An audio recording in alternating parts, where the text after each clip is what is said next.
Well, thanks for visiting us this morning at ArkLaTexHomepage.com. I'm meteorologist Josh Marces with your Friday morning forecast update. For us today, this will be the first day of the week we do not have a heat advisory, so we're starting to get out of this heat wave that has been around for the last week or so. Still a hot day, but the big headline today obviously is going to be tropical storm and eventual hurricane Ida. So the latest look at Ida here, basically just south of Florida and approaching Cuba, so it will be moving into the Gulf of Mexico later today as well as tonight. The conditions here are extremely favorable to see this develop and also strengthen. So the National Hurricane Center, as of the 4 a.m. advisory here, does have Ida kind of hitting the southeast Louisiana coastline as a Category 3 or a major hurricane. So they are looking at some significant impacts here up through New Orleans as well as Baton Rouge, but we still have a pretty wide track here. What this means for the ArkLaTex is that the worst of the storm will stay east of us. We will be on what is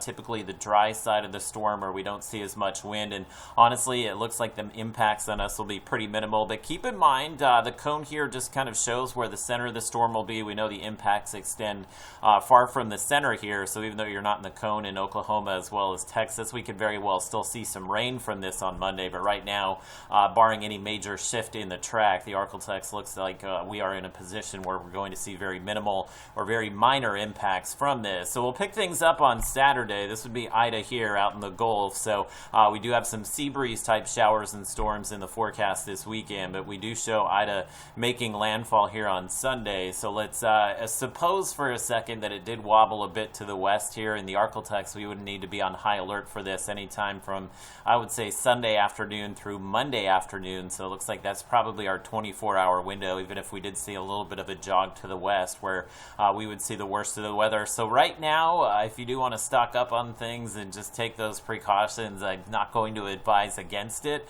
as obviously we did have some impacts from Laura last year as far as power outages and things of that nature. So you may want to make sure you're stocked up on non-perishables as well as water and things like that, just in case we do see a major track shift here. But right now it looks like we can see some rain from this on Monday, but it wouldn't be heavy rain. This would be just kind of a typical summer rain for us. So I think we're going to be in an okay spot here, barring any change in the forecast track. So look at the rainfall totals here. We're far enough from the center of this thing where we're looking at probably a less than an inch of rainfall in most locations. You can see the heaviest rain staying east of the center here, so that would be over into Mississippi as well as Alabama, the panhandle of Florida, and obviously southeast Louisiana.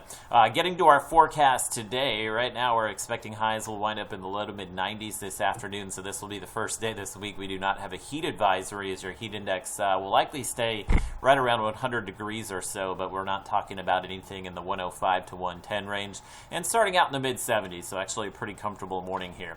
Satellite radar, you can see one little disturbance down along the coastline, and we've got another one that will be kind of brewing to our southeast today. So like we've seen the past few days, we very well can see just some spotty rainfall here in the ArkLaTex. Probably won't be much, so don't get your hopes up for much rain today, but we'll have, again, partly cloudy skies this afternoon, and there will be a definite increase in the rain tomorrow, and that doesn't have anything to do with what will eventually be Hurricane Ida. These will just be some sea breeze type showers and storms moving up, kind of in response to that surge in tropical moisture moving in, but we are showing again just that slight chance to rain here on Sunday, and maybe a little higher chance that we do see some afternoon showers and storms tomorrow. So your 7-day forecast will show you again just kind of the on and off rainfall here through the weekend. Monday, not a high chance of rain, but the highest chance to rain Monday as Hurricane Ida passes to the east of us will be in Arkansas as well as Louisiana. We should clear out pretty quickly, but it is going to remain quite tropical and humid behind this system through the middle of next week, so you very well can see some pop-up showers and pretty warm temperatures that will wind up in the mid-90s for much of the middle of next week. But make sure you are keeping up to date with this forecast over the next 24 to 48 hours in case we do see any major changes as far as the track with Ida.